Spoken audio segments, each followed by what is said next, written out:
로마서 9장 10절에서 13절입니다. 그뿐 아니라 또한 리브가가 우리 조상 이삭 한 사람으로 말미암아 임신하였는데 그 자식들이 아직 나지도 아니하고 무슨 선이나 악을 행하지 아니한 때에 택하심을 따라 되는 하나님의 뜻이 행위로 말미암지 않고 오직 부르시는 이로 말미암아 서게 하려 하사 리브가에게 이르시되 큰 자가 어린 자를 섬기리라 하셨나니 기록된 바 내가 야곱은 사랑하고 에서는 미워하였다 하심과 같으니라. 아멘.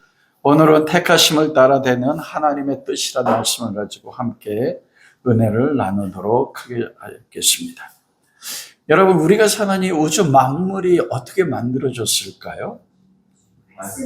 말씀으로. 태초에 하나님이 천지를 창조하셨다. 그리고 천지를 창조하시고 여섯째 날 모든 만물을 만드시고 사람을 하나님의 형상을 따라 지으셨을 때 보시기에 심히 좋았다 말씀하셨습니다. 그리고 하나님이 우주 만물과 사람을 만드셨을 때 그냥 만드신 게 아닙니다, 여러분. 목적을 가지셨어요.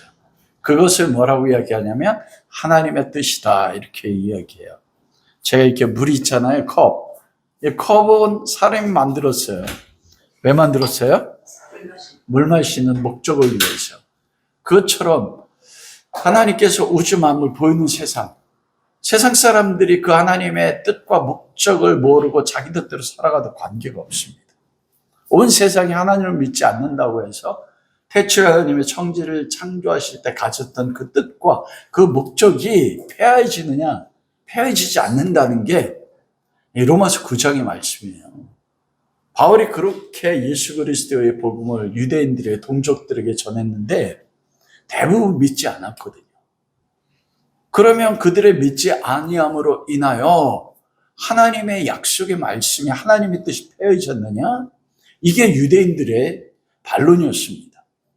바울아, 네가 말하기를 로마서 8장에 보면 모든 것이 합력하여 하나님의 선, 하나님의 아들의 형상을 본받게 하고 너의 삶의 상황이 어떠하든지 현재일이나 장래일이나 능력이나 높음이나 기쁨이나 그 어떤 것도 하나님 사랑해서 우리를 빼앗을 자 없다고 하는데 그럼 아브라함의 후손인 유대인들 우리가 예수 그리스도를 믿지 않는 것은 무엇이냐? 하나님의 언약, 하나님의 뜻이 폐해진 게 아니냐 이게 이 로마서를 기록할 때 그리고 사도 바울이 복음을 증거할 때 그리스도를 믿지 않는 수많은 유대인들이 했던 반대입니다.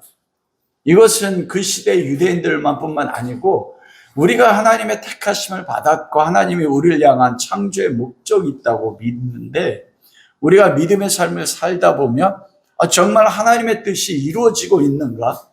내 삶의 현실을 보면 어떻게 예수 그리스도를 사랑하고 그리스도를 믿는다고 하는데 내 삶의 현실은 내가 하나님 앞에 버림받은 것 같고 정말 내 삶이 하나님이 언약하시고 그리고 아담으로부터 시작해서 아브라함과 이삭과 야곱과 다윗을 통해 약속하신 심지어 그리스도를 통해서 약속하신 그 약속이 내 삶에 이루어지고 있는가?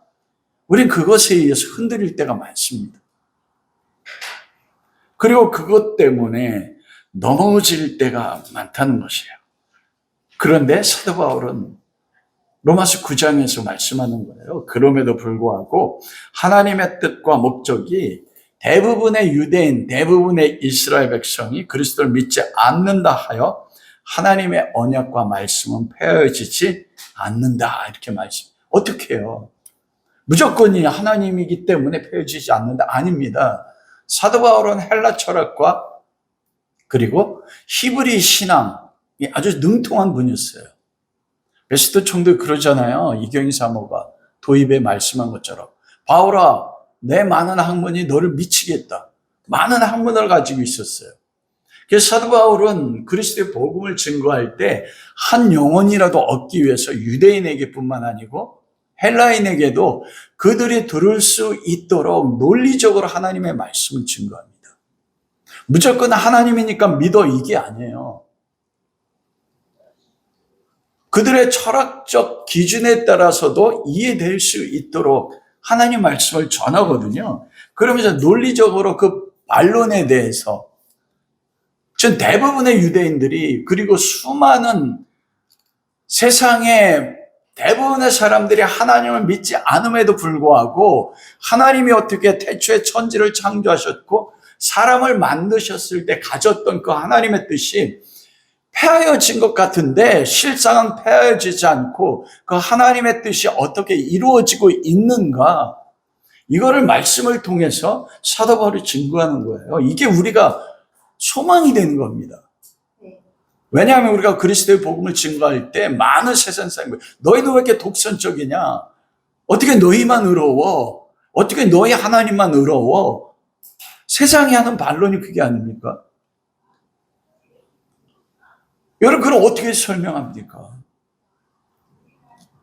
바울이 복음 증거할 때 똑같았거든요. 우리가 믿는 예수 그리스도가 어떻게 유일한 구원자이신가?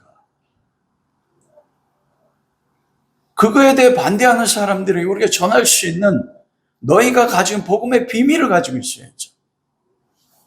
그거에 대해 질문한 자들, 베드로 시에 보면 그렇게 말씀하지 않습니까? 너의 소망의 비밀에 대해 묻는 자들에게 대답할 것을 항상 준비하라.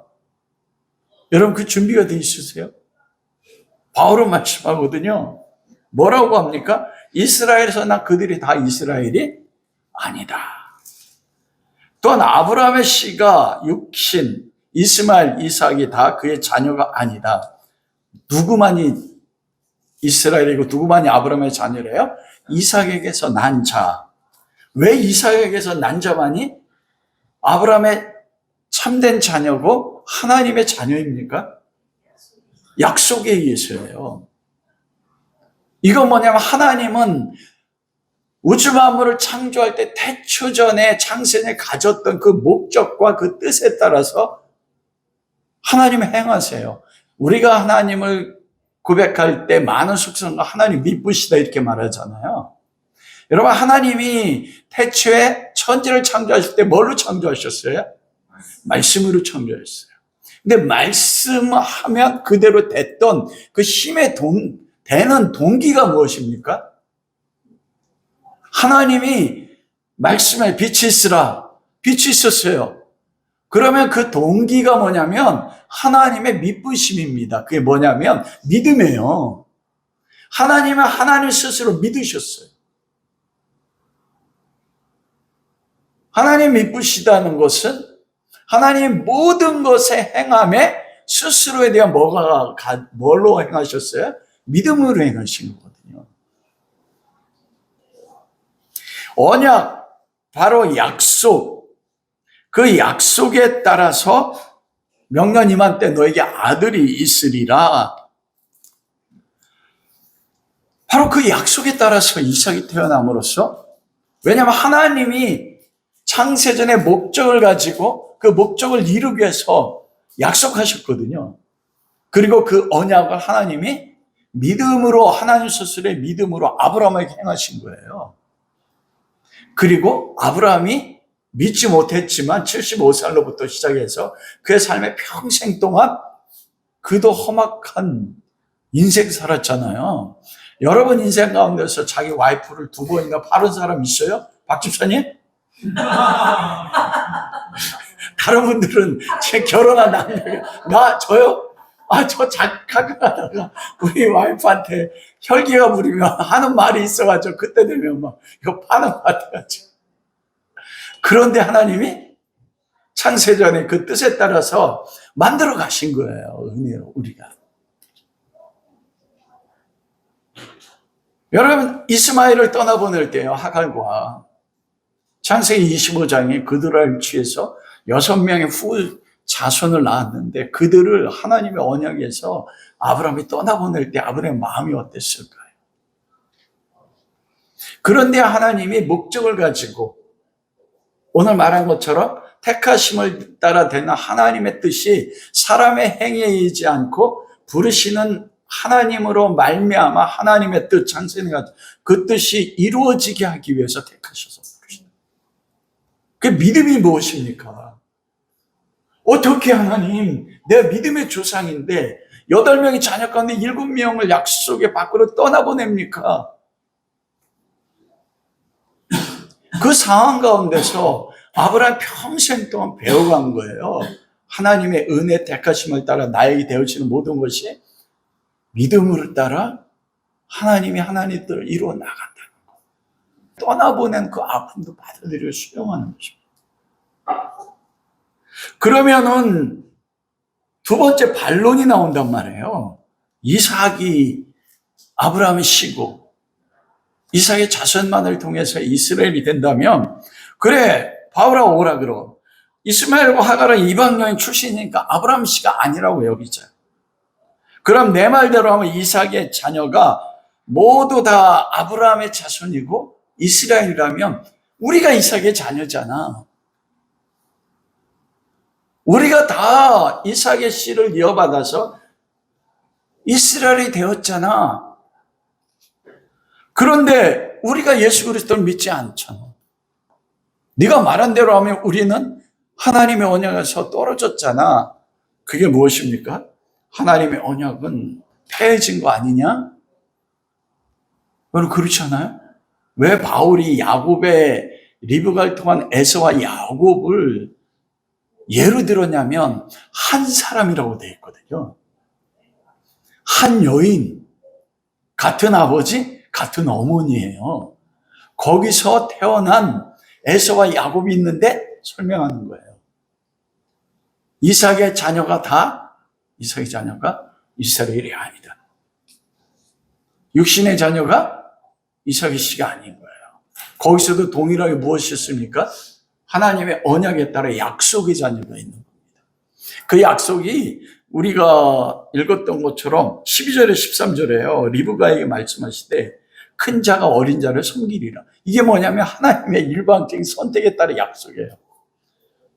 이것 때문에 우리가 힘든 거예요. 하나님이면 일방적인 주권으로 선택하시며 이거 합리적인 인간의 논리로 따지면 뭐예요? 독재 같고 불합리하고 횡포아니에요. 하나님 힘 세다고, 하나님 나 만들었다고 자유의지 주셨다며 하나님이 주권적으로 그냥 13절에 보면 내가 야곱은 사랑해서 미웠다. 왜 선과 악을 행하지 않았는데 왜 야곱은 사랑하고 에서는 미워합니까? 그들이 뱃속했을 때부터 불공평하잖아요. 그러면서 사도 바울이 하나님의 선택이 얼마나 의로우신가. 여러분 우리가 신앙생활하면서 가지는 가장 큰 고통은 방금 이야기한 것처럼 내가 그리스도를 사랑하는데 세상 사람들 중에 그리스도를 믿지 않는 수많은 사람 가운데 그리스도입니다. 도덕적으로 뛰어난 사람 많습니다. 희생하는 사람 많습니다. 와, 정말 하나님 나라가 있다면 나 같은 죄인이 아니라 와, 저 같은 사람 하나님 나라 가야 되지 않아?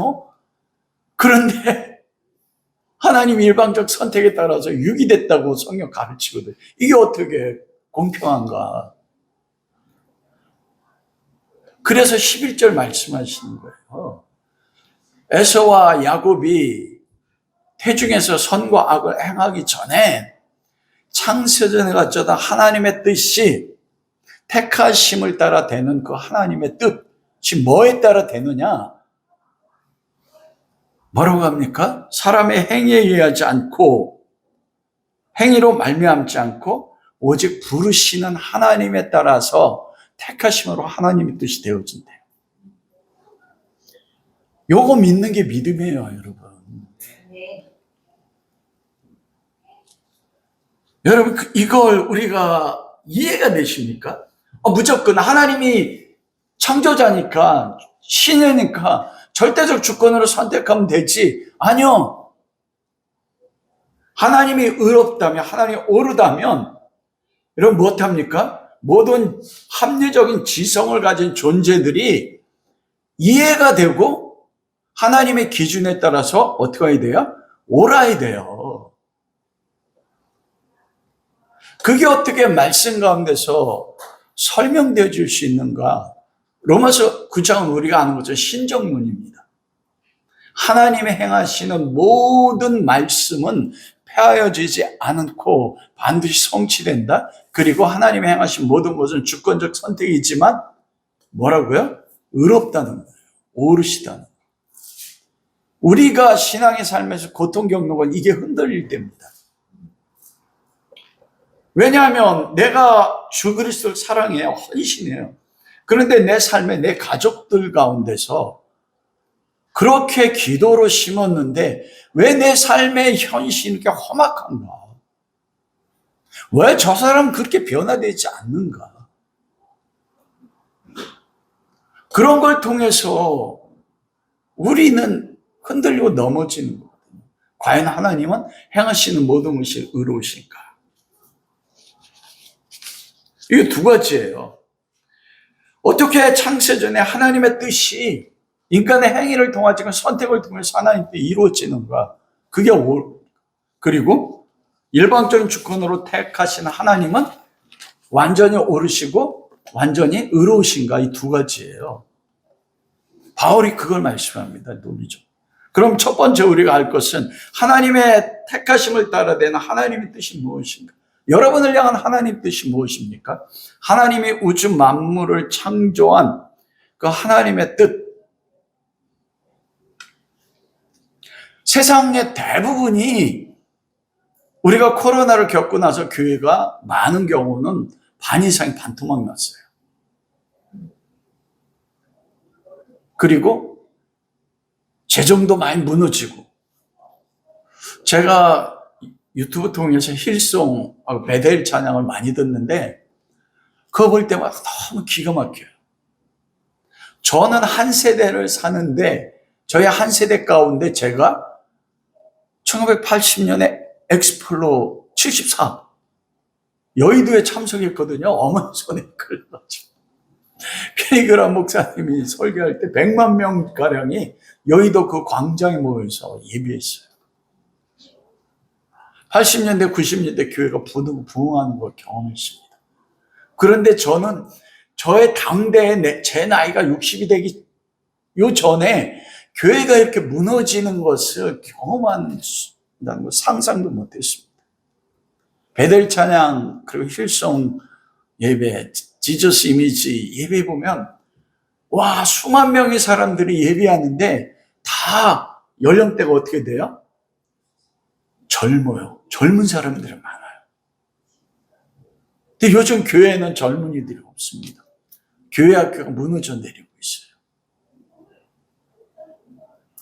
그걸 보면서 코로나를 겪어서 교회들이 반쪽이 나고 교회들이 힘든다는 그 상황들을 보면서 와, 하나님이 교회를 세울 때, 하나님이 창조할 때 가졌던 그 하나님의 뜻은 이루어지고 있는가? 그게 바울이 가졌던 고민이었습니다. 이스라엘 대부분이 믿지 않았어요. 교회가 오늘날로 이야기하면 어떻게 됩니까? 예수님을 믿었던 교회들 대부분이 어떻게 돼요? 쪼개지고 떠나고 소수의 사람들만이 하나님을 믿는 현실이 이루어진다면 하나님의 말씀은 폐해지지 않고 하나님의 언약은 성취되고 있으며 그렇게, 왜냐하면 어떤 역사도 어떤 것도 하나님이 허락하지 않으면 되어지지 않잖아요. 그러면 되어지는 모든 일들을 행하신 하나님은 의로우신가? 여러분, 그 하나님의 뜻이 무엇인가를 알아야 돼요. 우리의 하나님의 뜻이 복음화가 돼서 민족 전체가 예수 그리스도를 믿고 복음 안에서 남과 북이 통일되기 원하잖아요. 여러분, 그게 맞을 수도 있죠, 아닐 수 있습니다. 왜냐하면 이스라엘조차도 뭐라고 해요? 이스라엘이 다 이스라엘이 아니에요. 이사야 6장에서 하나님이 이사야가 하나님을 경험하고 이스라엘 보낼 때 너는 가서 전에도 그들이 듣지도 않을 것이고 믿지도 않을 것이다 말씀했거든요. 믿지도 않을 자들에게 보낸단 말입니다.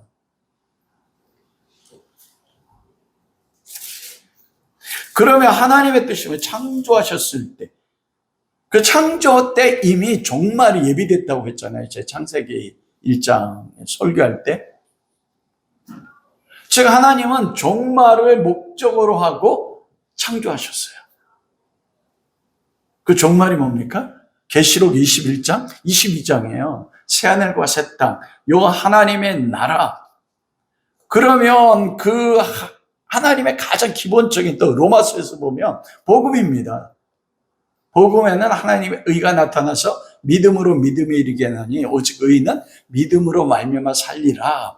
하나님이 선택된 하나님의 백성들을 예수 그리스도로 말미암아 구원하여 그들로 하여금 어떻게 살도록 만들어요? 믿음으로 살도록 만든단 말입니다.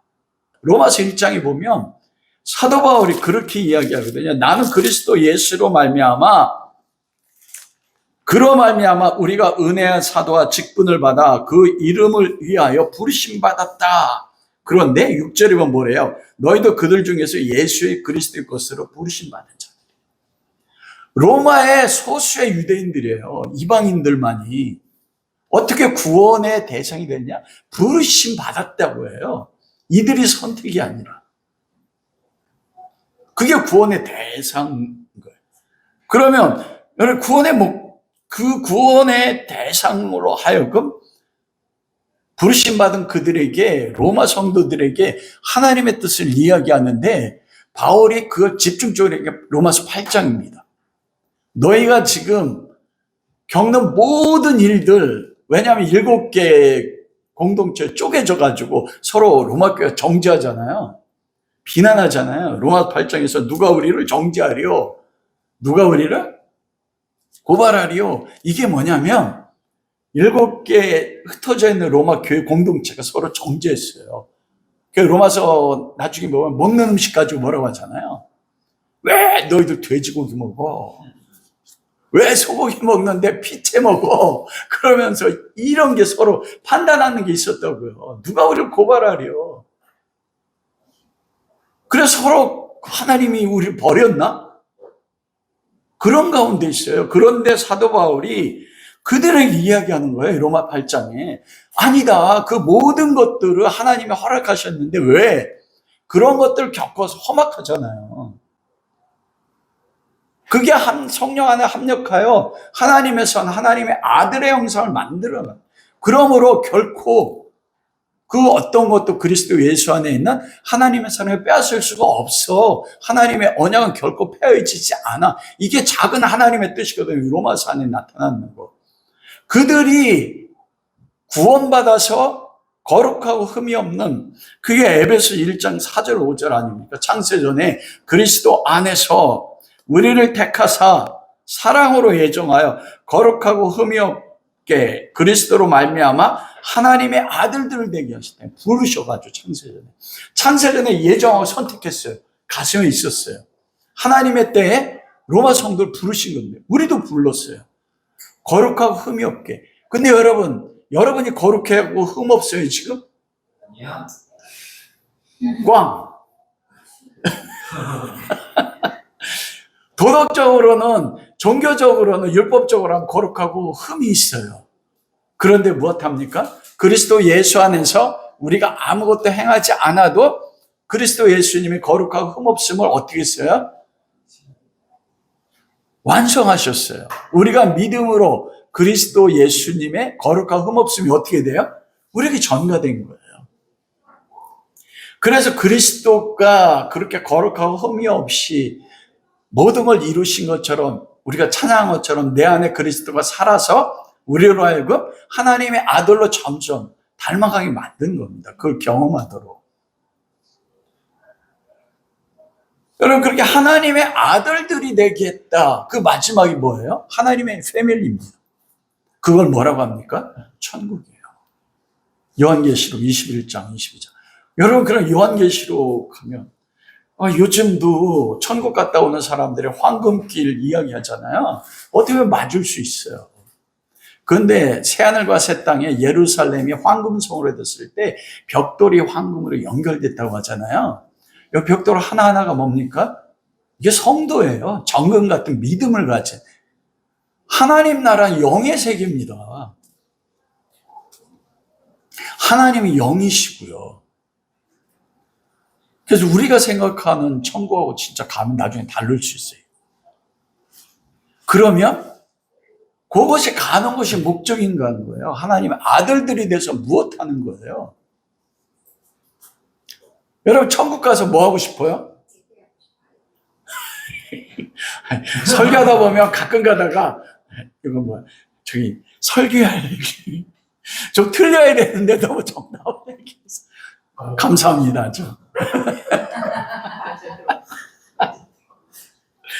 여러분, 그 에베소서 1장 그 10절과 12절, 14절에 보면 뭐라고 하냐면 하나님의 은혜의 영광을 찬미하게 하려 함이라. 그리고 하늘에 있는 것이나 땅에 있는 것 다 그리스도 안에서 하나님의 아들들 만물이 하나로 통일되게 해서 그들이 뭐 하냐면 하나님의 영광을 찬양해요. 근데 그 영광을 뭐라고 했냐면 은혜의 영광이에요. 은혜. 우리 저기 앉아있는 자 이름이 얼마나 진짜 은혜스러운지. 천국에까지 계속되는 게 은혜라니까요. 우리가 하나님 나라에서 영원히 찬양해요. 하나님의 아들들이. 그래 이 땅에 천국이 이루어진다는 거 뭐냐면 내 삶이 험악하냐고 132년 인생 같아도 그리스도의 은혜를 알므로 그 찬양하는 삶이 천국 삶이거든. 그게 뭐냐면 우리가 아까 찬양 나는 아무것도 아닙니다. 나는 아무것도 알지 못해요. 나는 주님 없으면 한순간 못 삽니다. 사도 바울이 그러잖아요. 나이나 되면 예수 그리스도의 은혜라. 바울이 자랑할 게 없었어요. 어떤 제자보다도 더 많이 복음을 증거하고 더 많은 핍박과 돌에 맞아 죽기까지 하고 다시 살아나고 감옥에도 배 파손되기도 많이 하고 온갖 거짓 형제들을 통해서 고통을 받았음에도 불구하고 주님 앞에 내가 주님을 위해서 한 게 이것입니다. 말한 적이 없습니다. 뭐밖에 없어요? 나이나 된 것은 그리스도의 은혜라. 어째 하나님의 은혜만 참. 이게 하나님 나라. 이게 하나님의 뜻이에요. 우리를 거룩하고 흠이 없는 하나님의 아들들이 그리스도의 십자가의 죽으심 안에서 대기하셔서 그 은혜를 우리가 이 땅에 존재하고 살아가는 것이 내가 하나님 앞에 어떤 걸 행했기 때문에 주시는 게 아니라 행했음에도 불구하고 하지 못함에도 불구하고 전적인 은혜에 따라서 나를 견인하고 지키시고 보존하시는 걸 경험하게 하는 거예요. 그래서 주님 나는 주님 아니면 아무것도 아니네요. 주님의 지혜가 아니면 나는 아무것도 알 수도 없네요. 주님이 주는 능력이 아니면 난 아무것도 못하네요. 그럼 내가 한 모든 것이 뭐예요? 주님이 주신 능력으로 지혜로 주님의 사랑으로 모든 걸 한 거예요. 그러면 하나님 나라 가서 할 수 있는 게 뭐밖에 없습니까? 은혜의 영광을 찬양하는 거예요. 이게 하나님의 뜻입니다. 우리를 향하신. 그거를 이 땅에서 많은 환난을 통해서 모든 것이 합력하여 경험해서 하나님의 아들이 돼서 삶으로 하나님의 은혜의 영광을 찬양하는 거예요.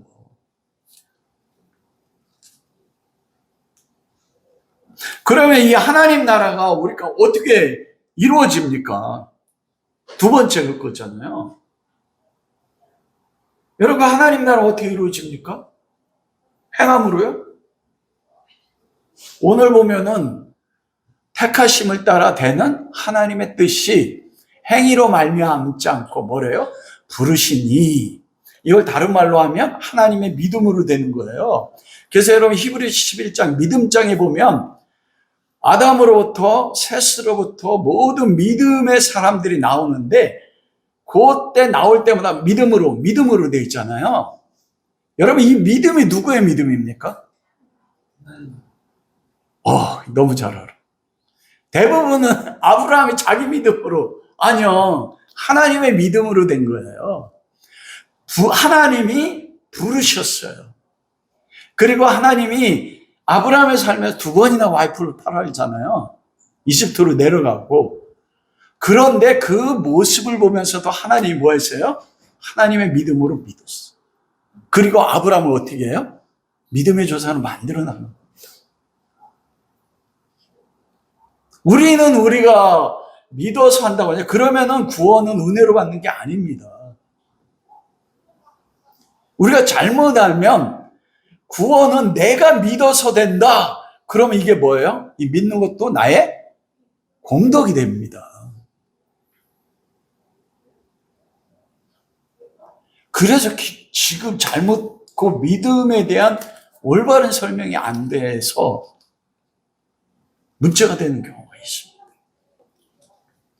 아들이 돼서 하나님의 나라가 가능하게 되는 것은 그거는 거룩하고 흠이 없는 하나님 나라, 인간의 행위로 불가능합니다. 왜 하나님이 택하심으로 했느냐? 여러분 보십시오. 하나님이 보내신 일, 그러니까 하나님의 일이 무엇인가 유대인들이 예수님에게 물었어요. 요한복음 6장 28절 29절. 주님, 그러면 하나님의 일이 무엇입니까? 할 때 뭐라고 했어요? 하나님 보내신 자를 믿는 게 하나님의 일이다. 여러분, 이 믿는 게 내 힘으로 됩니까? 아니잖아요. 인간의 행함으로 믿을 수 없어요. 그거 있기 전에 은혜가 있어요. 왜냐하면 인간으로 할 수가 없어요. 세상에는 두 가지 종교가 있습니다. 딱 둘로 나눠져요.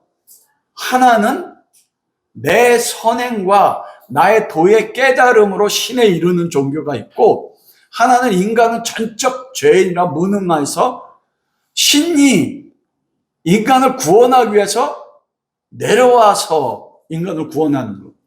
인간에서 출발해서 신이 되는 게 대부분 종교입니다. 이슬람도 그렇고 힌두교도 그렇고 불교도 그래요. 그래서 불교는 각입니다. 캐톨릭도 그래요. 캐톨릭 갈라디안주의입니다. 예수 그리스도 믿는 믿음 안에 뭘 했어요? 파르스 알파, 선행. 그래서 그들은 구원에 확신이 없습니다. 왜냐하면 죽을 때까지 뭘 해야 돼요? 구원 얻기 위해서는 칠성례와 행함이 있어야 돼요. 그렇다고 해서 또 로마서 6장처럼 그럼 아무것도 안 하고 죄 져도 되네? 그런 말 좀 하지 마세요, 이제. 왜냐하면 로마서 10장, 13장, 10절에 12절 의인은 없나니 하나도 없으며 의인이 없습니다. 하나님을 찾는 자도 없어요. 스스로 하나님을 찾을 수가 없어요. 기독교가 왜 계시의 종교냐면 계시라는 것은 연극할 때 커튼이 가려져 있어서 열려질 때 연극하는 배우들과 연극의 내용이 알려지는 것처럼 하나님이 하나님 자신에 대해서 스스로 열어 보여주지 않으면 그 어떤 인간도 어떤 지혜와 능력으로 하나님을 알 수가 없습니다. 그래서 인간은 우리를 구원하는데 전적인 무능해요. 하나님의 뜻을 이루는데 내가 어떤 행위로 하나님의 뜻을 이루는데 더 헤어준다? 아니요. 우리가 고린도서 보면 너희는 하나님과 함께 역사한다고 하는데 그건 다른 의미입니다, 여러분. 하나님이 아브라함을 보세요. 아브라함이 하나님이 개입하지 않았다면 은혜로 하나님의 믿음으로 아브라함의 생애, 야곱의 생애도 마찬가지입니다. 아브라함의 스스로 능력으로 살도록 내버려 두셨다면 아브라함이 믿음의 조상이 될 수 있어요? 없습니다. 그리고 선을 행하는 자가 없나니 하나도 없다. 선을 행하는 자잖아요. 여기 11절에 보면 뭐라고 이야기합니까? 그 자식들이 아직 나지도 아니야. 무슨 선이나 악을 행하지도 아니한데 왜 선에 따라 선택하지 않습니까? 인간의 행위에 따라서. 그런데 하나님의 말씀은 뭐라고 해요? 의인은 없어요. 하나도 없어요. 하나님을 찾는 자도 없어요. 스스로. 내버려 두면 자기 영광을 위해서 내가 깨달아서 내가 신의 자리에 올라가려고 하지 아담처럼. 그리고 선은 하나님의 본성이지 않습니까? 선을 행한 자가 하나도 없습니다. 그래서 스스로 선행이나 행함을 통해서 구원받고 하나님의 나라, 하나님의 뜻을 이룰 자가 있어요, 없어요? 없어요. 인간 스스로는 어떤 것도 할 수 없습니다. 심지어는 뭐라고 이야기하냐면 리브가 뱃속에 있을 때잖아요. 에서나 야곱이나 다 똑같이 죄인이에요. 완전한. 태중에 있을 때부터 죄인입니다. 믿어지세요?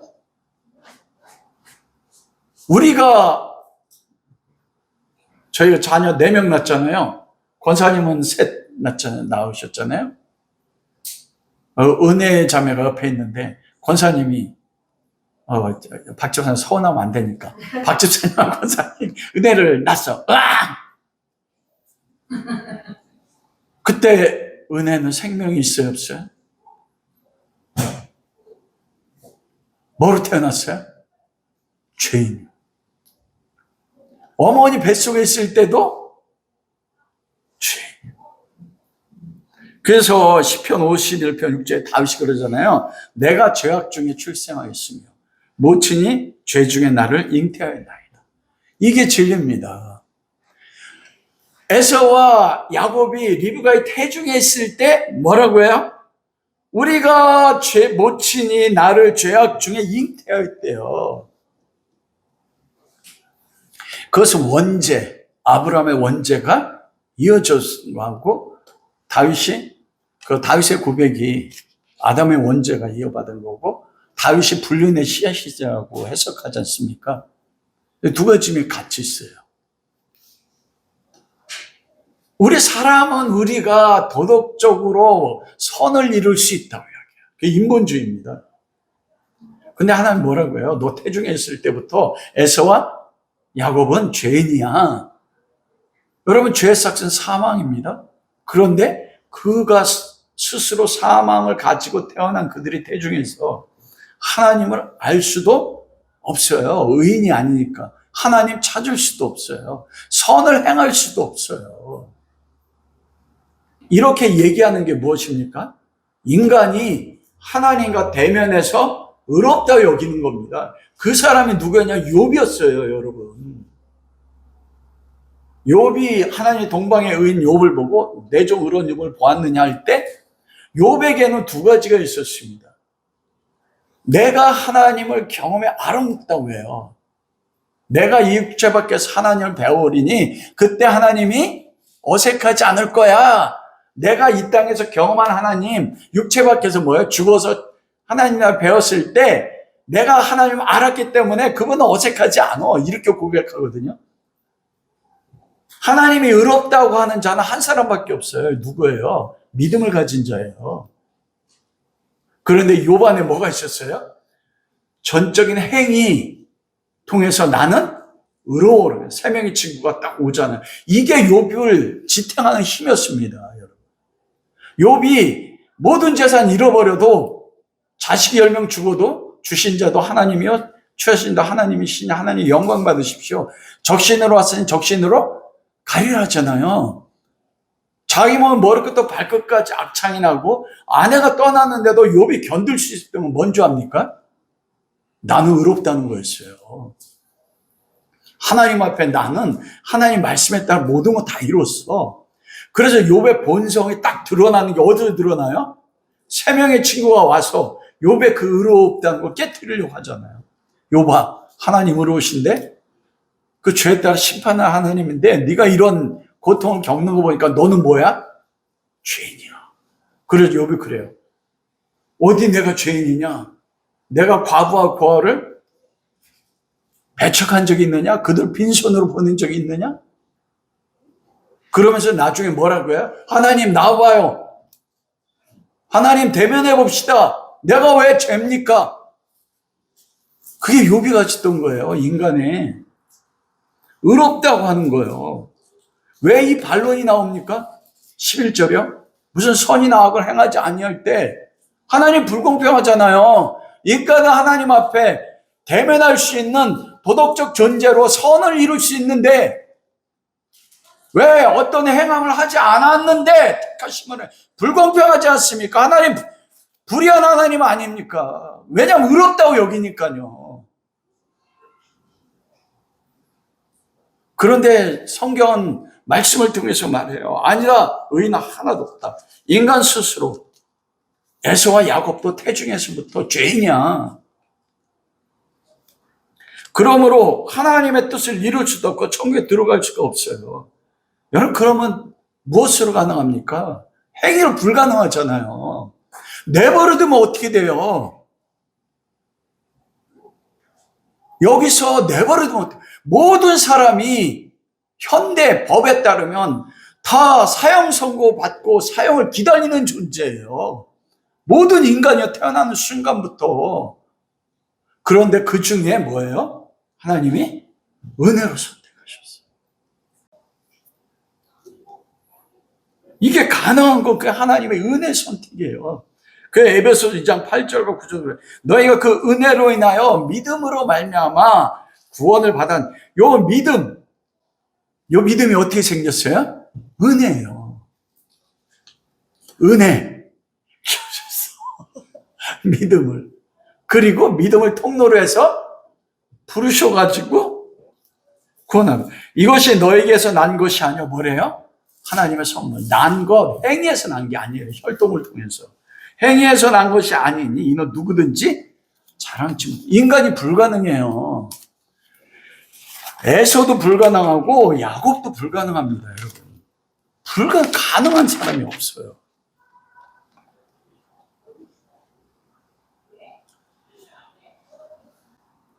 하나님의 은혜로 하나님의 택하심으로 말미암아 구원이 이루어진 거예요. 그래서 바울이 로마서 9장 11절에 하나님의 택하심으로 되는 하나님의 뜻, 하나님이 대행하신 모든 뜻은요, 내 삶의 모습이 지금 어떠해도 어떻게 돼요? 폐해지지 않습니다. 우리는 그렇게 생각해요. 내가 하나님 말씀대로 순종만 하면 하나님 뜻이 이루어진다고 하잖아요. 대부분 그러잖아요. 그러면 아브라함의 삶과 야곱의 삶을 보십시오. 그들이 하나님 뜻대로 살았습니까? 우리 자유가 없습니다. 아직까지 내가 어떤 행함을 통해서 하나님을 기쁘시게 할 수 있다. 여러분, 성경에서는 하나님을 기쁘시게 할 수 있는 건 한 가지밖에 없어요. 믿음이에요. 믿음 없이 하나님 기쁘시게. 그런데 이 믿음을 가지면 반드시 행함이 나옵니다. 내가 이걸 행해서 하나님 앞에 의로 인정받는 게 아니고 믿으면 행함이 나와요. 왜냐하면 믿음은 소망을 낳고 소망은 뭘 낳아요? 사랑을 낳아요. 우리가 믿는데 무엇을 믿습니까? 나는 태중으로부터 죄인인데 왜 나 같은 자를 사랑하셨어요? 아들을 우리가 죄인데 원수 됐을 때 아들을 십자가에 못 박아 죽이셔서 하나님의 자녀를 삼으셔 하나님의 사랑을 알고 믿는 거예요. 예수 그리스도가 나를 사랑해서 나를 구원하기 위해 십자가에 죽으셨다. 이 사랑이요. 그래 바울이 그리스도의 그 사랑하니까 그 사랑에 미친 거예요. 그 사랑에 미치다 보니까 뭐가 나와요? 행함이 나와요. 행함 나오는데 이건 내 힘으로 한 게 아니야. 내 안에 그리스도가 은혜로 내 안에 사셔서 주님이 살았다고 하잖아요. 갈라디아 2장. 그러니까 바울이 하나님 앞에 갈 때 뭐밖에 없어요? 나의 나 된 거 은혜밖에 없어요. 근데 놀랍게도 하나님이 뭐냐면 너무나 좋으셔서 하나님이 스스로 우리 가운데 행하셔서 뭐를 이뤘는데 그 이룬 걸 보고 뭐 하셔요? 잘했다. 착하고 충성된 아들아, 딸아. 그러니까 하나님의 힘으로 하나님이 하고 구원도 이루시고 그건 또 하나님이 상을 주셔. 그러니까 우리 하나님 날아가서 뭐밖에 없어요? 찬양밖에 없는 거예요. 하나님의 부르신 이로 말미암아요. 하나님이 부르셔서 하나님의 아브라함을 통해 야곱을 통해 이루는 겁니다. 험악한 인생 130년 아닙니까? 여러분 그래 엘리야가 하나님 앞에 기도를 하나님 다 바알에게 무릎 꿇고 나 혼자 남았습니다. 그때 하나님 뭐래요? 아니다. 내가 바알에게 무릎 꿇지 않은 7천을 남겨둬. 누가 남겨둬요? 하나님의 뭐로요? 은혜 부르심을 따라. 엘리야는 자기만 남았다고 생각했어요. 아니요, 지금도요. 그래 이 시대에 하나님의 말씀과 하나님 때 펴지고 성취도록 하는 남은 자 7천이 누굽니까? 우리잖아요. 왜 그렇습니까? 여러분, 우리가 하나님의 부르심 받은 자예요. 어떻게 알아요? 사랑하지 않습니다. 믿잖아요. 요한복음 21장 15절로부터 바요나 시몬아 내가 나를 사랑하느냐? 3번 물었을 때 베드로를 그렇게 했어요. 내가 주님 사랑은 주께서 하십니다. 내 양을 먹이라. 내 양을 치라. 이게 뭐예요? 구원의 확증입니다.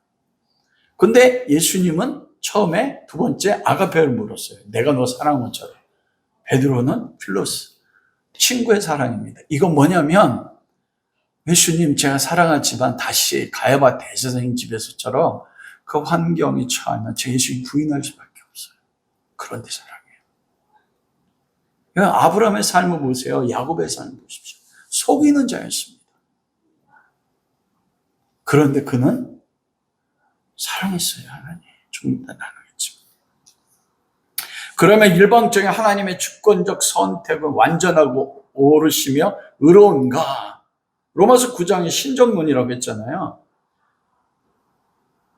리브가가 태중에 에서와 야곱이 있을 때 선악 가운데 행함이 없는데 하나님이 선택하셨다고 했어요. 그게 의로우신가?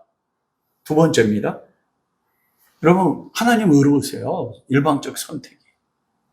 왜냐하면 하나님은 전능하시고 전지하십니다. 모든 걸 할 수 있고 모든 걸 아세요. 태초에 하나님이 천지를 하나님의 속성, 모든 걸 아시고 모든 걸 보셔요. 시간을 초월했어요. 과거와 현재와 미래 동시에 계세요. 우리는 현재밖에 몰라요. 과거. 고영훈 집사님, 내일 아니면 1년 후에 어떻게 될지 알아요? 내 믿음. 우리는 몰라. 믿음이 좋아서 하나님 안에서 하나님의 눈으로 삶을 보니까 아는데 몰라요.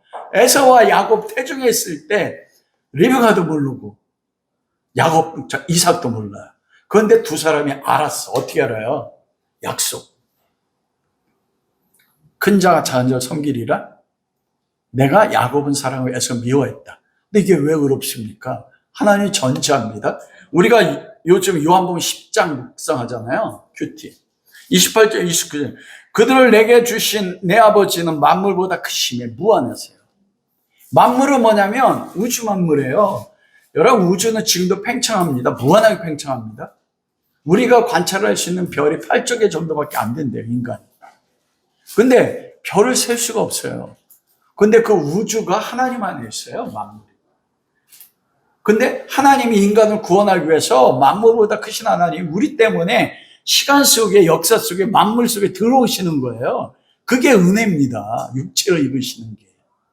전능자가 우주보다 크신 하나님이 우주인들이 지구 보면 요만하잖아요. 거기에 인간은 뭐가 돼? 개미 같지 않을 건데 그 한 개미 같은 존재 살아서 사랑해서 우리 삶에 들어오시는 분이 하나님이, 이게 얼마나 큰 하나님의 낮아짐인지 아십니까? 그게 사랑의 크기입니다. 만물이 하나님 안에 있어요. 이거 다른 말로 시간이 하나님 안에 있습니다. 하나님이 시간 속에도 들어오지만 영원 세계에서 아들이 육체로 오신 것처럼, 그러면 하나님 안에 시간이 있다는 건 뭡니까? 하나님 과거와 현재와 미래 동시에 계셔요. 그리고 동시에 보시고 모든 시간을 아세요. 그래야 하나님입니다. 미래를 모르면 하나님 아니세요. 하나님이 그럼 보십시오. 에서와 야곱의 리브가의 태중에 있었지만 그가 태어나고 그 두 사람이 주권적 자유의지를 가지고 삶에서 무엇을 선택할지, 그들의 삶의 결과가 어떤지 하나님 개입 안 해도 어떻게 돼요? 아셔요. 여러분, 에서는 어떻게 했습니까? 에서가 태어났어요. 삶의 자유의지를 가지고 하나님을 믿지 않고 하나님 택하지 않았습니다. 에서의 환경이 축복의 환경이 아닙니까? 이삭의 모든 재물을 다 에서가 물려받았어요. 장자권. 창세기 25장 33절 34절. 네, 에서는 장자권을 야곱의 판지라 팥죽 한 그릇이에요. 에서가 장자의 명분을 가볍게 여겼다. 이 장자의 명분은 상속권입니다. 이게 뭐냐면 하나님의 언약의 상속권이에요. 아담에게 주셨던, 아브라함에게 주셨던, 이삭에게 주셨던 이 하나님의 언약, 창세기 15장에도 말씀하시고 내 자손이 하늘의 별처럼, 그 언약이 이삭에게 하셨고 그거를 이어받을 자가 누구예요? 에서입니다. 그런데 그가 가볍게 여겼다. 원어에 보니까 멸시하고 업신여겼어요. 이 멸시하고 업신여겼다는 게 뭐예요? 하나님의 언약을 멸시하고 업신여긴 거는 언약하시는 하나님을 뭐 한 거예요? 멸시한 겁니다.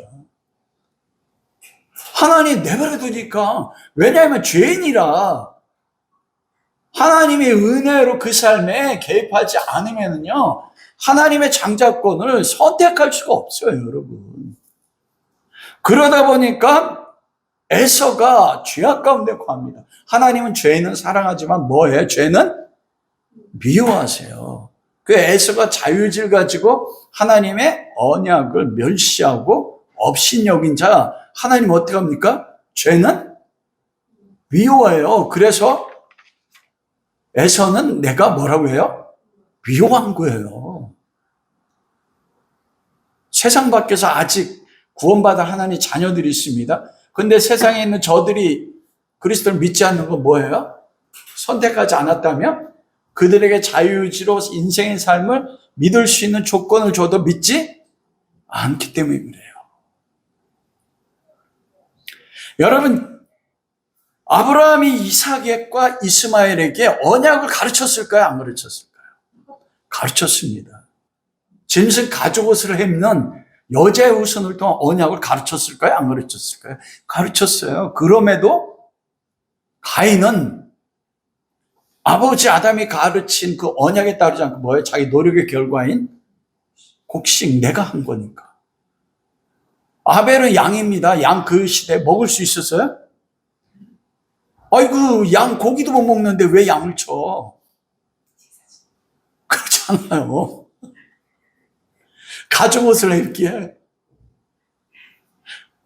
그 시대는요, 노아에 의해서 멸망되지 않았던 시기이기 때문에 온도가 21도로 유지돼요. 25도 사이로. 겨울이 없어요, 여러분. 옷 없어도 괜찮아요. 그럼 양을 기를 이유가 목적이 있어요, 없어요? 한 가지입니다. 대속의 제사. 아담의 가르침에 따라서 아벨은 그 피 흘림의 속죄 제사 장차 오실 아들의 십자가 죽으심, 이걸 믿었기 때문에 양으로 제사 드린 겁니다. 에서와 야곱에게 리브가 가르쳤어요. 어떻게 합니까?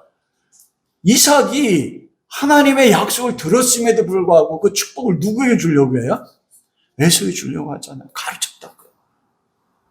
근데 업신여겨서 선택하지 않은 거예요. 자유의지 가지고.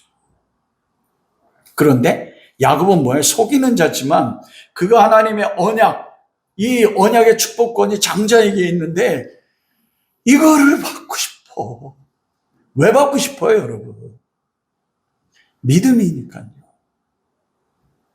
하나님을 자기 아버지를 속이고 형을 속였지만 그 장자권 계승을 소망했습니다. 그 쟁취했어요, 자유의지를 가지고. 그 방법은 악하잖아요. 내버려뒀어도 하나님이 언약을 이룰 텐데 거기까지 믿음이 없는 거예요.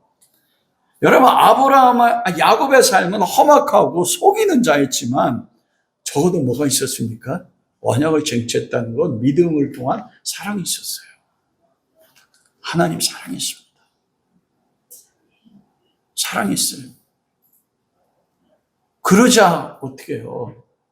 믿음은 바라는 것이 실상이요 보지 못한 게 증거라. 하나님이 왜 야곱은 사랑합니까? 그 믿음이요. 하나님 믿음으로 행하신다고 했잖아요. 그래서 하나님이 태중에 있을 때부터 야곱의 삶을 보시면서 뭐예요? 사랑하실 거예요. 여러분, 그게 불의한가요? 아니요. 하나님의 모든 것은 의로우신 것이에요. 전적으로 의로우시고 전적으로 성취하세요. 불의하지 않습니다. 놀랍게도 여기서 소망을 가지는 게 뭐냐면 내 삶이 야곱처럼 험악할 수 있어. 여러분, 130대 이집트에 가서 바로에게 고백하는데 뭐라고 고백해요? 험악한 인생 130. 어떻게 하나님에게 선택받은 삶이 험악합니까? 에서의 삶은 험악하지 않았습니다. 젊었을 때 결혼해서 둘이나 아내 얻었어. 이방 여자를 얻어가지고 부모의 근심이 됐어요. 야곱이 몇 살 결혼했는 줄 아십니까? 68. 제 나이가 지금 63인데 아직 결혼도 못했어요. 그리고 20년 동안 고생해가지고 돌아올 때 그때가 88세였어요.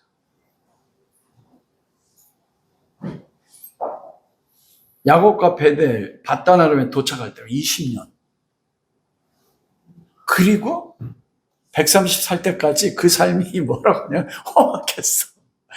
여러분, 오늘날 가르치면 다르지 않습니까? 예수 그리스도 잘 믿으면 형통한다고 하는데, 우리의 믿음의 조상인 아브라함의 삶은 여러분 형통했습니까?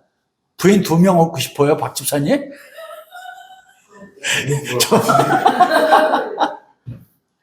그래서 아니 세 명이네 아브라함. 야곱이 4명이고요. 아브라함 3명. 하가를 해서 이스마엘 내보내요. 그 도를 취해가지고 6명 자녀 재산 하나 내보내요. 험악한 인생. 하나님의 선택받은 인생이 험악한 인생. 저는 여러분의 축복만 얘기하고 싶은데, 하나님의 택하심에 따라서 되는 하나님의 뜻을 이루도록 부르심 받은, 그래서 하나님의 뜻을 이루는 성대의 삶은 아브라함 같고 야곱 같아. 그래도 12자식이 있고 뭐예요? 두 때나 이룬 거부는 되죠.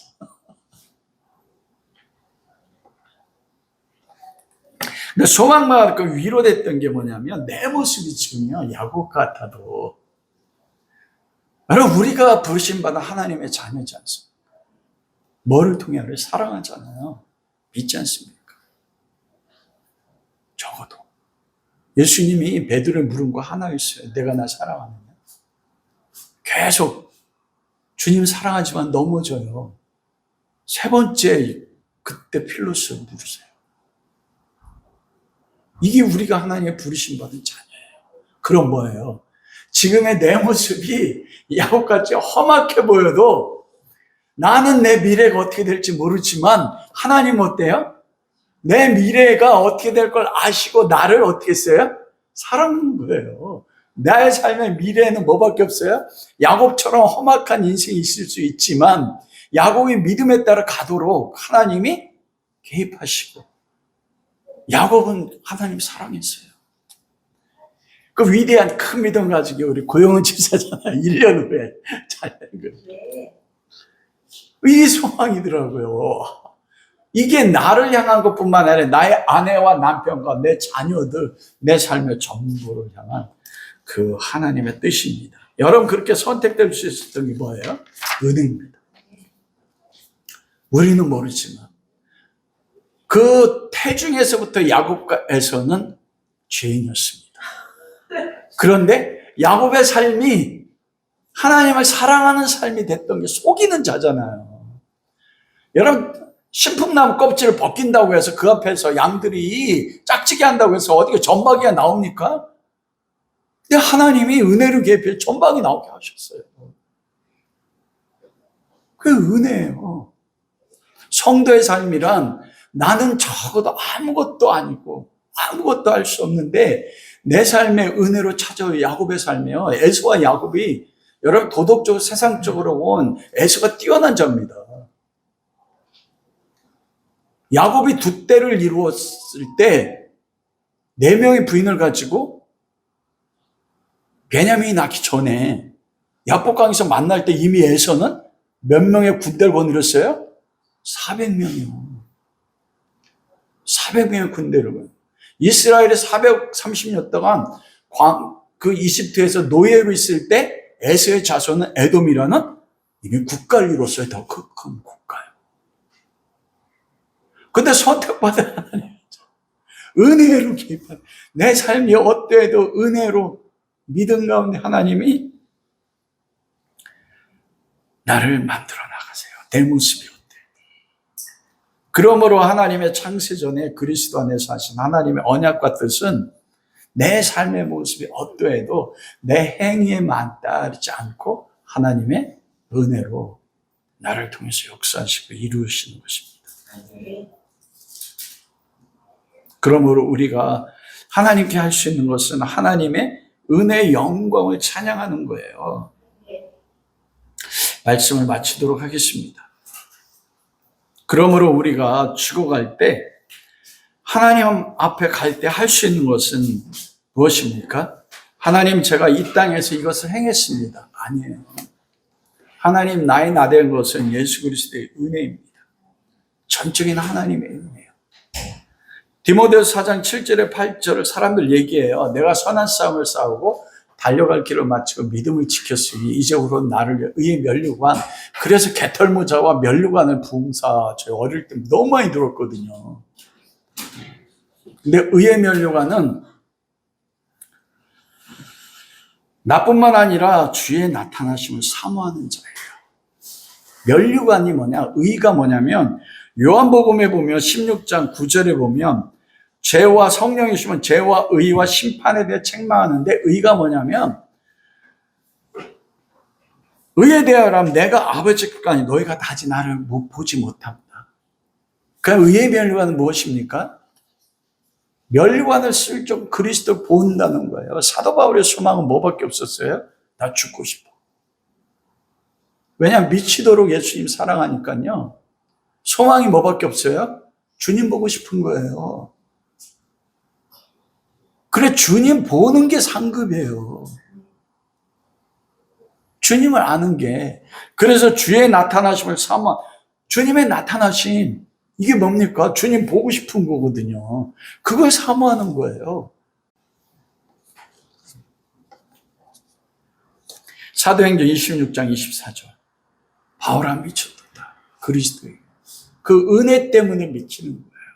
내 삶의 모든 순간에 찾아오는 그리스도의 그 사랑.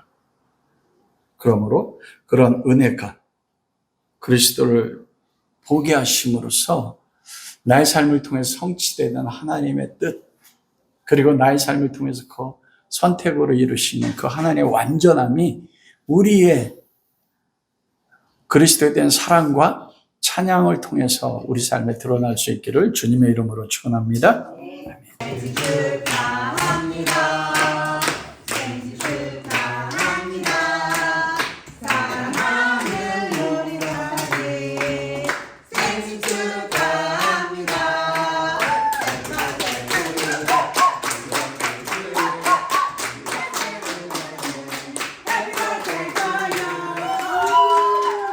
근데 왜 앞에서 안 놓으시고? 네? 앞에서 놓으시고. 아, 괜찮아. 아이, 그만 치워. 여기 앞에다 놓으셔야지. 목사님 기도 제목 뭐예요? 목사님 생신 축하드립니다. 아유, 감사합니다. 목사님 기도 제목 뭐예요? 아까 말씀한 것처럼 예수 그리스도 미치도록 사랑하게요. 아멘. 자, 해상적인 발음은 또 무엇이 있으십니까? 적인 말하며 네. 이 부자 되게 해주세요. 네. 아멘. 네. 아니, 기도하겠습니다. 아멘 소리가 설교할 때보다 더 커요. 나 사모님 했거든요. 다 같이 기도하시겠습니다. 아버지.